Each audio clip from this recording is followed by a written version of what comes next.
আমরা এটা কেন করে দিতে চাই সেটা হচ্ছে আমরা ঠিক কনফার্ম না আমাদের পরে যারা আসবে তারা এই ধরনের আইন করবে কিনা।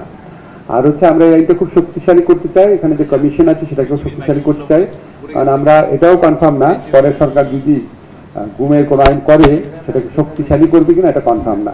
কাজে এই কাজগুলো করে যেতে চাই এবং এটা করাটা আমাদের যে সংস্কার কার্যক্রমের কথা আমাদের প্রধান উপদেষ্টা বলে থাকেন সেই অব্যাহত সংস্কার কার্যক্রমের একটা পার্ট হিসাবেই আমরা দেখছি। এখন অনেকগুলো প্রসঙ্গ আসছে খুব গুরুত্বপূর্ণ, প্রিএমবেলের কথা বলেছেন, অফকোর্স প্রিএমবেলের মধ্যে যেগুলো আনা দরকার, কমান্ড রেসপন্সিবিলিটি অবশ্যই আরও ক্ল্যারিফাইড করা দরকার, সেপারেট লর প্রয়োজন আছে, যেটা মেজরিটি যারা আছেন বলেছেন, সেপারেট কমিশনের কথা বলেছেন। আর আইসিটি আর এখানে যে কনভেনশনাল কোর্টে এই দুটা কোর্টের মধ্যে যে জুরিসডিকশনাল কনফ্লিক্ট আছে সেটা আমরা আরেকটু ক্ল্যারিফাই করার চেষ্টা করব। আর কমিশনের কথা তো বলেছি, আর অতীত অপরাধকে কিভাবে আনা যায় এটা খুব গুরুত্বপূর্ণ প্রসঙ্গ, এটা তুলেছেন, এটা অবশ্যই আমরা বিবেচনা করব। ফরাদ ভাই বারবার ট্রুথ অ্যান্ড রিকনসিলিয়েশন কমিশনের কথা বলেছেন, ট্রুথ জাস্টিস কমিশন অথবা ট্রুথ রিকনসিলিয়েশন কমিশন এটা আসলে খুব দরকার আছে। এটা সম্ভবত আমাদের দেশে 1972 সন থেকে থাকলেই ভালো হতো।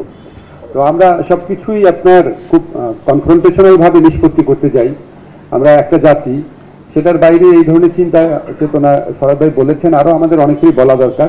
আমি ওনার জ্ঞাতার্থে জানাচ্ছি যে আমরা ট্রুথ এবং রিকনসিলিয়েশন কমিশন গঠন করব, এই লক্ষ্যে আমি এবং আমাদের মাননীয় চিফ জাস্টিস আমরা টিম নিয়ে সাউথ আফ্রিকাতে যাচ্ছি, আমাদের সাথে ইউএনডিপি এবং আরও অনেকে ইনভলভ আছেন। আমরা ফিরে এসে আপনাদের সাথে অভিজ্ঞতা শেয়ার করব এবং আমরা যখন এই ট্রুথ অ্যান্ড রিকনসিলিয়েশন কমিশন করব আমরা অবশ্যই ফরাদ ভাই আপনাকেও ডাকবো।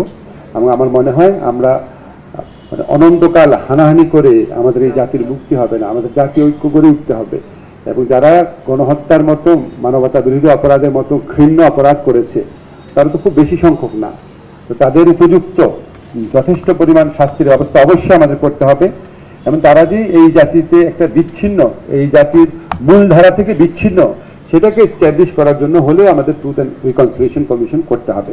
তো আমরা যারা গণহত্যার এবং মানবতা বিরোধী অপরাধ করেছে তাদের উপযুক্ত বিচার করে তাদেরকে আইনি প্রক্রিয়ার মাধ্যমে সর্বোচ্চ শাস্তি দেওয়ার জন্য যা যা করা যায় সেটার লক্ষ্যে আমরা বদ্ধপরিকর। একই সাথে সাথে আমরা এই ধরনের আইন করে যাব যাতে এই অপরাধগুলো ভবিষ্যতে না হয় এবং একই সাথে সাথে আমরা ট্রুথ এবং রিকনসিলিয়েশন কমিশন করে যাব যাতে বড় বড় গণহত্যাকারী এবং মানবতা বিরোধী অপরাধকারী তারা যে আসলে বিচ্ছিন্ন এই সমাজে সেটাও এই প্রক্রিয়ার মধ্যে দিয়ে এস্টাবলিশ হবে।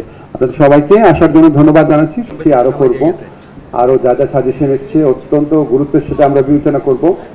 আমাদের প্রধান আলোচক পিনাকি ভট্টাচার্য থেকে শুরু করে আমাদের শেষ আলোচক ফরাদ মজার ভাই যা যা বলেছে সব কিছু বিবেচনা করব।